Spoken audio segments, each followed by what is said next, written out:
யார் இந்த நாவுக்கரசர்? சிவபெருமானுடைய கைலாசம், யாரும் போக முடியாத இடம். இப்போ நம்முடைய நாட்டில் அந்த பிளேன் கூட கைலாசத்துக்கு மேல பறக்காது, கைலாசத்தை சுத்தித்தான் போகும். இன்னைக்கும் இந்த ராவணேஸ்வரன் அந்த கைலாசத்துக்கு போயிருக்கான். அவனுடைய புஷ்பக விமானம் குபேரங்கிட்டேந்து அவன் திருடினது. அந்த புஷ்பக விமானத்தில் பறக்கிறான்.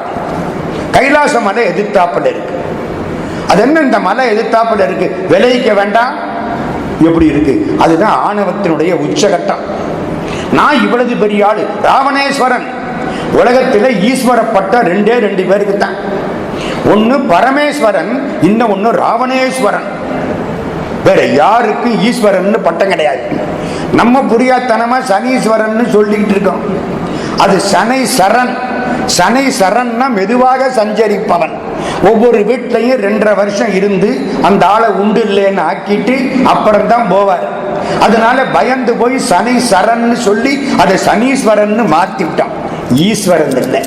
அடியார்கள்ல பெரிய ஆளு ராவணேஸ்வரன், இன்னும் ஒண்ணு பரமேஸ்வரன். அவன் போனானா அந்த கைலாசத்துக்கு பக்கத்துல குரங்கு இருந்தது.